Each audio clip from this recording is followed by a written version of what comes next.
नमस्कार, स्वागत है आप सभी का tutorial classes study for all participle के इस लेक्चर में।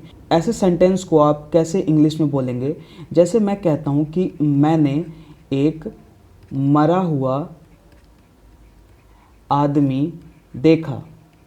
एक ये सेंटेंस है। और एक सेंटेंस है कि मैं बाल कटवा लूँगा। एक ये सेंटेंस है। आप इन दोनों सेंटेंस को इंग्लिश में किस तरीके से ट्रांसलेट करेंगे, आज हम इसी का जो कॉन्सेप्ट है पार्टिसिपल वो पढ़ने जा रहे हैं। पार्टिसिपल से पहले मैंने जेरंड और इन्फिनेटिव को फिनिश किया है वर्ब में, जो कि इम्पॉर्टेंट पार्ट है नॉन फाइनाइट वर्ब में। नॉन फाइनाइट वर्ब में मैंने आपको बताया था तीन चीज़ें होती हैं, एक इन्फिनेटिव, जेरंड और पार्टिसिपल, जिसमें हमने इन्फिनेटिव को ख़त्म कर लिया है, जेरंड को भी ख़त्म कर लिया है और आज हम पार्टिसिपल करेंगे। बड़ा ही थॉरली और आसान तरीके से मैंने जेरंड और इन्फिनेटिव को समझाया है और पार्टिसिपल को भी मैं कोशिश करूँगा कि आप लोग आसानी से समझ जाए। तो चलिए शुरू करते हैं पार्टिसिपल को। उससे पहले टाइप्स ऑफ वर्ब में transitive verb, intransitive verb, person and number, the infinitive and bare infinitive, gerund और पार्टिसिपल आज हम करेंगे। Auxiliary verb and modal verb इसके बाद, और फिर कॉजेटिव वर्ब। और इसके बाद जब ये ख़त्म हो जाएगा तो इसके बाद हम लोग करेंगे फाइनाइट वर्ब। फाइनाइट वर्ब में आप देखेंगे कि कहीं ये ट्रांजिटिव वर्ब, इंट्रांजिटिव वर्ब, ये सब फाइनाइट वर्ब में ही आते हैं, लेकिन और हम डिटेल में उसको पढ़ेंगे और देखेंगे कि उसमें हम क्या गलतियां करते हैं। और ये जो इन्फिनेटिव है, जेरंड है, पार्टिसिपल है, इसका आप ध्यान रखना, ये नॉन फाइनाइट वर्ब है जो कि हम अभी ख़त्म कर रहे हैं। और मैक्सिमम लोग फाइनाइट वर्ब पढ़ लेते हैं, लेकिन इसका नहीं पता होता है कि नॉन फाइनाइट वर्ब का क्या यूज़ है और किस तरीके से हम सेंटेंस में यूज़ कर सकते हैं। और जब एक बार आप नॉन फाइनाइट पे कमांड कर लोगे ना, तो आपको देखना कम्युनिकेशन में कितना आसान हो जाएगा। कम्युनिकेट करने में बहुत ही आसानी से आप सेंटेंस को बना पाओगे, घुमा फिरा के कैसे भी। कि हमारा जो हिंदी लैंग्वेज है, हम किस तरीके से कम्युनिकेट कर पाते हैं, इससे कर पाते हैं क्योंकि हम घुमा फिरा के जो हमने शुरू किया उसको घुमा फिरा के हम अपना सेंस दे देंगे। तो नॉन फाइनाइट का बहुत ही इम्पोर्टेंट रोल है कि हम किस तरीके से अपनी चीज़ों को आसानी से एक्सप्रेस कर पाएँ। और उसके बाद कॉजेटिव वर्ब। कॉजेटिव वर्ब में भी बहुत लोग जो हैं यूज़ करना नहीं जानते हैं, जैसे मेक का, गेट का, हैव का, इन सब का यूज़ लोग नहीं जानते हैं, जो कि जानना चाहिए अगर वो इंग्लिश में ढंग से बोलना चाहते हैं। तो चलिए स्टार्ट करते हैं। पार्टिसिपल क्या होता है? A participle is a word which is partly a verb and a partly an adjective. अब वर्ब पढ़ रहे हैं तो वर्ब तो होगा ही होगा, साथ ही साथ वो एक एडजेक्टिव का सेंस देगा। And what is an adjective? Adjective is the word which modifies noun, जो नाउन को मॉडिफाई करता है। जैसे I saw a beautiful girl, जैसे आप कहते हो कि मैंने एक ब्यूटीफुल गर्ल को देखा। तो आप ये बताओ कि ब्यूटीफुल गर्ल में एडजेक्टिव क्या है? ब्यूटीफुल, बिकॉज ये गर्ल को क्या कर रहा है? मॉडिफाई कर रहा है। तो इसी तरीके से एडजेक्टिव का भी ये काम करता है क्या? पार्टिसिपल। एग्जाम्पल के थ्रू समझते हैं कि मिस्टर राज एक डांसिंग स्टार है। Mister Raj is a dancing star. तो कैसा स्टार है वो? डांसिंग स्टार है। तो इस तरीके से आप देख पा रहे हैं किस तरीके से ये एडजेक्टिव का सेंस दे रहा है। मिस्टर राज जो है वो क्या है? एक डांसिंग स्टार है। राज क्या है? सब्जेक्ट, इज मेन वर्ब और डांसिंग एक पार्टिसिपल है। यहाँ पे इज को कई लोग इसको कनेक्टिंग वर्ब भी बोलते हैं। कनेक्टिंग वर्ब या फिर लिंकिंग वर्ब ये भी बोला जाता है, और ये एक ऑक्सिलरी वर्ब तो है ही। क्या डिफरेंस है इसमें? जब हम लोग ऑक्सिलरी वर्ब करेंगे तब मैं आपको एक्सप्लेन करूँगा। फिलहाल आप ये समझो कि यहाँ पे जो ये डांसिंग है ये एक पार्टिसिपल है। अब धीरे धीरे हम लोग ये देखते हैं कि पार्टिसिपल का यूज़ क्या है, बिकॉज हमें तो फाइनली यूज़ करना है और एग्ज़ाम पॉइंट्स ऑफ व्यू से कहाँ पे हम लोग कैच कर पाए कि हाँ यहाँ पे गलती हो सकती है। तो आइए समझते हैं। पहला एग्जाम्पल आप देखो कि I like your smiling face. तो आप यहाँ पे देखो कि पहली बात कि पार्टिसिपल में दो चीज़ें होती हैं, ध्यान रखना। एक होता है कि वर्ब के साथ आईएनजी लगा रहेगा और एक लगा रहेगा वर्ब के साथ ईडी लगा रहेगा या फिर ईएन लगा रहेगा या फिर वो चेंज ही नहीं होगा। बेसिकली मैं कह रहा हूँ वर्ब के तीन फॉर्म होते हैं, एक प्रेजेंट, एक पास्ट और एक क्या होता है? पास्ट पार्टिसिपल और एक होता है आपका प्रेजेंट पार्टिसिपल। तो प्रेजेंट पार्टिसिपल में क्या हो जाता है, वर्ब प्लस आईएनजी, और पास्ट पार्टिसिपल में क्या हो जाता है, वर्ब का थर्ड फॉर्म, जैसे कि गो, गो, वेंट, गॉन और गोइंग। तो ये गोइंग आपका क्या है, प्रेजेंट पार्टिसिपल है। गॉन क्या है आपका, पास्ट पार्टिसिपल है। जब भी पास्ट पार्टिसिपल होगा तो ये किसी चीज़ का कंप्लीट होने का सेंस देगा, ये ध्यान रखना। और जब भी गोइंग का सेंस देगा तो ये किसी चीज़ का कॉन्टिन्यूटी या टेम्पररी का सेंस देगा। जैसे कि यहाँ पे I like your smiling face, तो यहाँ पे हम लोग कौन सा पार्टिसिपल यूज़ कर रहे हैं, प्रेजेंट पार्टिसिपल, ठीक है। मैं तुम्हारा हंसमुख चेहरा पसंद करता हूँ, तो यहाँ पे हंसमुख चेहरा मतलब स्माइलिंग फेस, यहाँ पे स्माइल्ड फेस नहीं हो सकता। I like your smiling face, मैं तुम्हारा हंसमुख चेहरा पसंद करता हूँ। तो जब भी ऐसा सेंस देना हो तो आप पार्टिसिपल का यूज़ कर सकते हैं। दूसरा सेंटेंस देखिए कि he is running very fast, तो यहाँ पे जो रनिंग है एक पार्टिसिपल है। क्यों पार्टिसिपल है, क्योंकि इसके साथ आईएनजी लगा हुआ है। और यहाँ पे मैं एक और चीज़ एक्सप्लेन करना चाहूँगा कि आपने देखा था कि जेरंड में भी आईएनजी लगा हुआ था और यहाँ भी आईएनजी लगा हुआ है, लेकिन आपको ध्यान होगा वहाँ पे जेरंड एक नाउन की तरह काम कर रहा था, नाउन या एक वर्ब की तरह, बट यहाँ पे ये एक एज एन एडजेक्टिव काम कर रहा है। ये मेन डिफरेंस है जेरंड और पार्टिसिपल का। तो यहाँ पे आप देख पा रहे हैं किस तरीके से रनिंग एक पार्टिसिपल का यूज़ हुआ है। नेक्स्ट सेंटेंस है I would like to drink some boiled milk. अब यहाँ पे देखो, मैं थोड़ा गर्म दूध पीना पसंद करूँगा। अच्छा आप ये बताओ कि गर्म दूध पीना पसंद करेगा वो, तो क्या वो जो दूध का गर्म करना है वो चीज़ कंप्लीट होगा तभी तो वो पिएगा। यानी कि यहाँ से मैं ये समझाना चाह रहा हूँ कि जो पास्ट पार्टिसिपल है वो किस तरीके से कंप्लीशन का सेंस देता है। तो वो क्या कह रहा है कि मुझे गर्म पानी पीना है, so I would like to drink some boiled milk. तो आप यहाँ पे देख पा रहे हैं किस तरीके से पार्टिसिपल का यूज़ हुआ है। यहीं पे सेंटेंस में अगर बॉयल मिल गया, जैसे I would like to drink some boil milk, तो ये गलत हो जाएगा, ठीक है। ध्यान रखना यहाँ पे हमें पार्टिसिपल का यूज़ करना है। Next sentence is I have sent all books, मैं सारी किताब भेज चुका हूँ। तो यहाँ पे देखो सेंट का यूज़ हुआ है और ये पास्ट पार्टिसिपल है। यहाँ पे एक कंडीशन बताऊँगा कि जब पास्ट पार्टिसिपल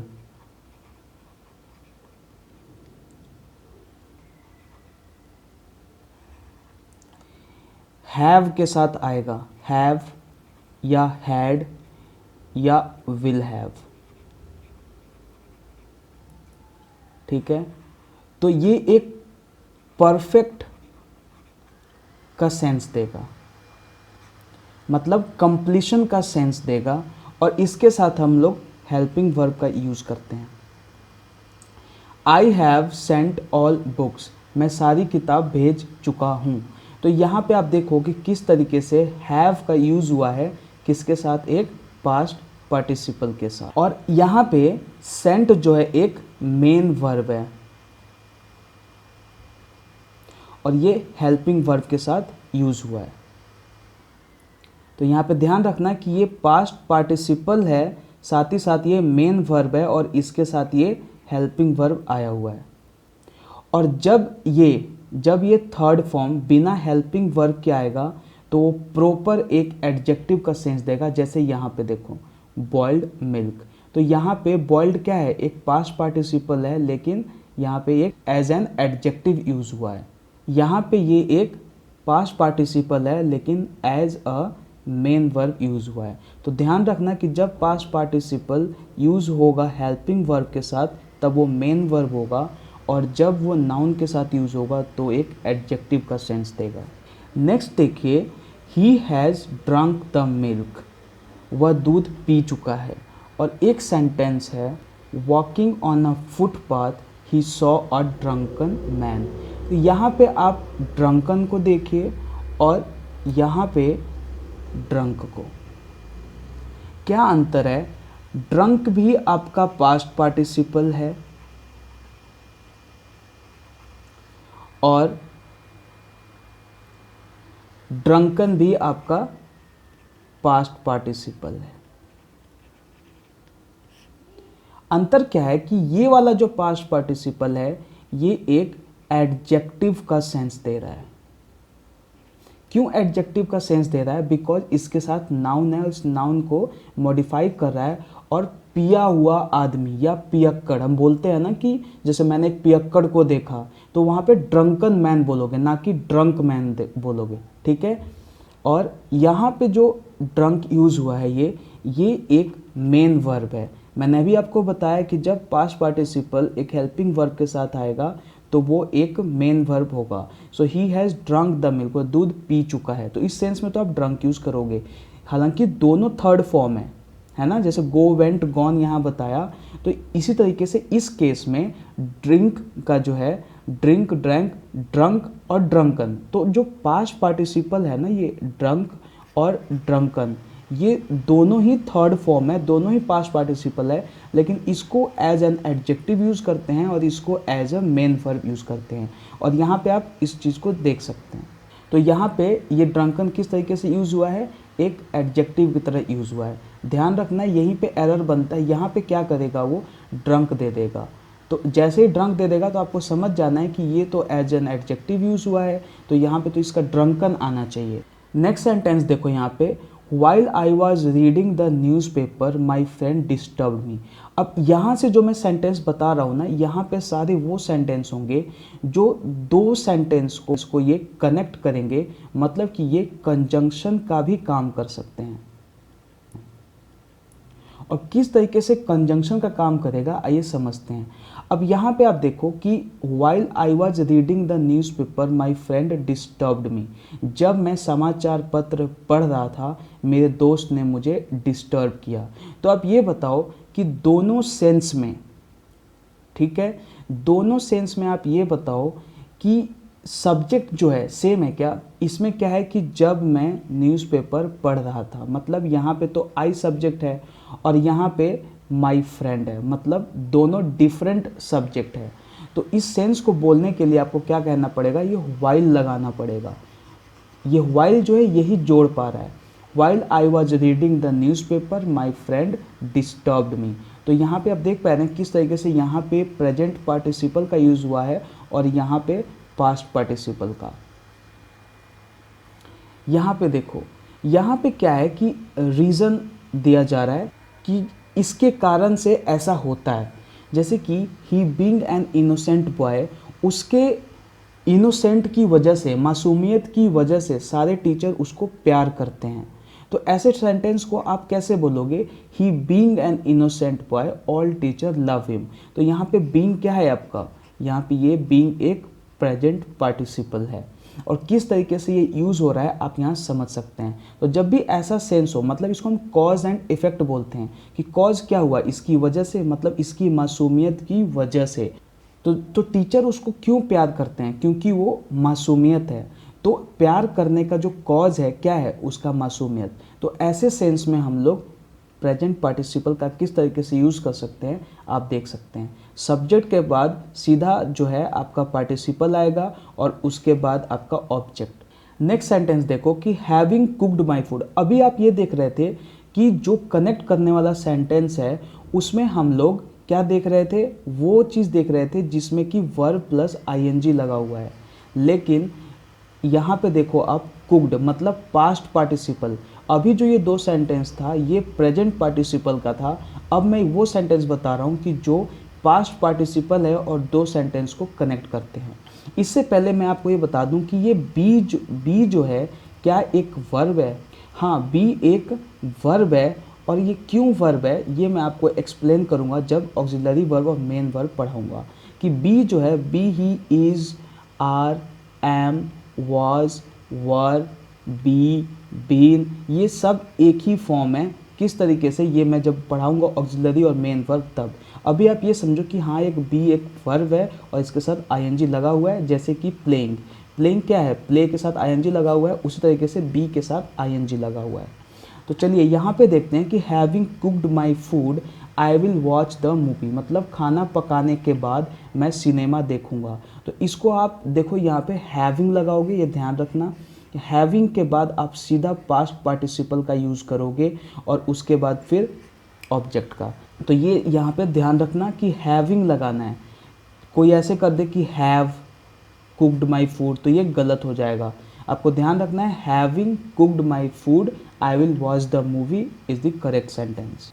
और यहाँ पे एक और चीज़ कि यहाँ पे अगर मैं कह दूँ कि I having cooked my food, तो यहाँ पे आई साइलेंट रहता है बिकॉज यहाँ पे सब्जेक्ट जो है सेम है, यहाँ पे भी वही है जो कि ये है। वो कह रहा है कि मैं खाना पकाने के बाद मूवी देखूंगा, तो दोनों सेंस में क्या है, दोनों सेंस में तो वही है, इसीलिए यहाँ पे हम लोग नहीं करते। कभी भी एरर इस चीज़ में देखना हो तो आप यहाँ पे आई लगा दो, जो यहाँ पे आई है यहाँ पे भी आई लगा दो। अगर सेंस बन रहा है तो आपका सेंटेंस सही है।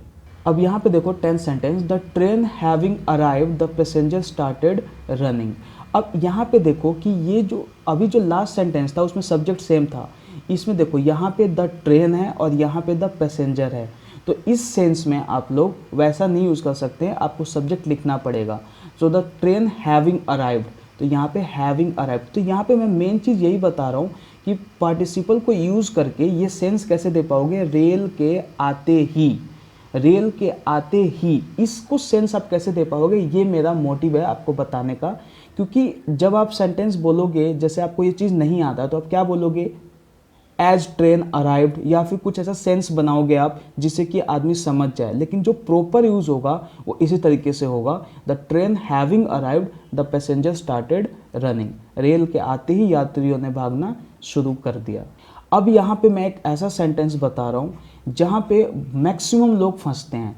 जैसे कि इस सेंस में तभी आपको पकड़ में आएगा कि मुझे कब यूज़ करना है। आप सीधा करना कि आप नहीं करोगे, आप किसी से करवाओगे, तो उस सेंस में ये सारे सेंटेंस यूज़ होंगे। जैसे I have my hair cut, मैं बाल कटवाता हूँ। क्या आप बाल खुद काटते हो? नहीं, बाल कटवाते हो। तो उस सेंस में हम लोग हैव का यूज़ करते हैं। यहाँ पे गेट का भी यूज़ होता है, I get my hair cut, लेकिन आप इतना ध्यान रखना कि गेट में तब हम यूज़ करते हैं, जनरली आजकल लोग इसको यूज़ करते हैं, लेकिन ग्रामर को देखा जाए तो गेट तब यूज़ करते हैं जब हम किसी को समझा बुझा कर बात को मनवा लेते हैं।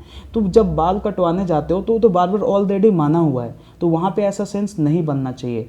आई हैव माई हेयर कट, मैं बाल कटवाता हूँ। और यहाँ पे देखो I am having my hair cut, यहाँ पे आईएनजी लगा हुआ है, मतलब टेम्पररी कुछ काम हो रहा है और आप करवा रहे हो, उसको कर नहीं रहे हो, ठीक है। I am cutting my hair नहीं करोगे, ठीक है, क्योंकि आप बाल काट नहीं रहे हो ना, आप कटवा रहे हो। ये आप सेंस पकड़ना, आप किसी से कोई काम करवा रहे हो, उस सेंस में हम बात कर रहे हैं। I am having my hair cut, मैं बाल कटवा रहा हूँ। I have had my hair cut, जैसे आपने बोलना है कि मैं बाल कटवा चुका हूँ, ठीक है। कोई आपसे पूछे कि बाल कटवाया, तो आपको बोलना है कि हाँ मैं बाल कटवा लूँगा, हाँ मैंने बाल कटवा लिया। तो इस सेंस को आप कैसे दोगे, I have had my hair cut. तो यहाँ पे देख सकते हैं किस तरीके से हैव और हैड का यूज़ हुआ है। यहाँ पे ये जो हैड है ये मेन वर्ब है और ये इसका थर्ड फॉर्म है, ठीक है। ये एक पास्ट पार्टिसिपल का यूज़ हुआ है और यहाँ पे प्रेजेंट पार्टिसिपल का। और यहाँ पे ये ध्यान रखना, ये जो कट है ना, ये थर्ड फॉर्म यूज़ हुआ है यहाँ पे, हेयर कट, कट का कट कट कट, मतलब कि इसका प्रेजेंट भी कट होता है, पास्ट भी कट होता है और पास्ट पार्टिसिपल भी कट होता है। जैसे मैंने आपको बताया ना कि गो, वेंट, गॉन, तो यहाँ पे तो ये डिफरेंट है, लेकिन कट के सेंस में यहाँ भी कट होता है, यहाँ भी कट होता है और यहाँ भी कट होता है। इस चीज़ का ध्यान रखना। अब नेक्स्ट सेंटेंस देखो, जैसे यहाँ पे I have been having my hair cut since 4 PM, मतलब आपको अब ये कहना है कि मैं 4 बजे से अपना बाल कटवा रहा हूँ। तो ऐसे सेंस को आप कैसे दोगे इंग्लिश में जवाब?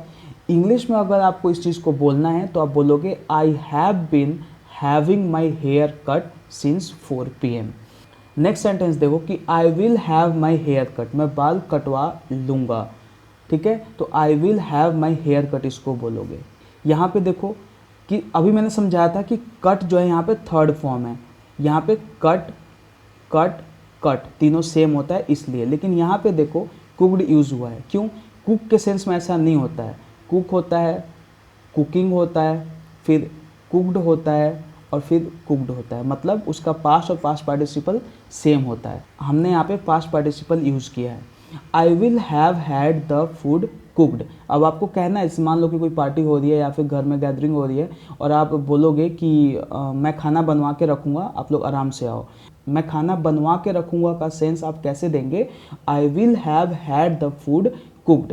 अगर यही कहना हो कि मैं खाना बना लूँगा तो ये तो सिंपल होगा कि I will cook the food, लेकिन यहाँ पे आप बनवाओगे, ठीक है, तो उस सेंस में आप बोलोगे आई will have had the food cooked. ये सब डिफरेंट डिफरेंट सेंस है, डिफरेंट डिफरेंट टाइम में, प्रेजेंट, पास्ट, फ्यूचर में, क्योंकि हम कोई भी बात करते हैं तो या तो हम प्रेजेंट में करते हैं, या हम पास्ट में करते हैं, या हम फ्यूचर में करते हैं। तो मैंने आपको ये सारे सेंटेंस के एग्जाम्पल उसी तरीके से दिए हैं ताकि आप लोग हर सेंस में उसका यूज़ कर पाएँ।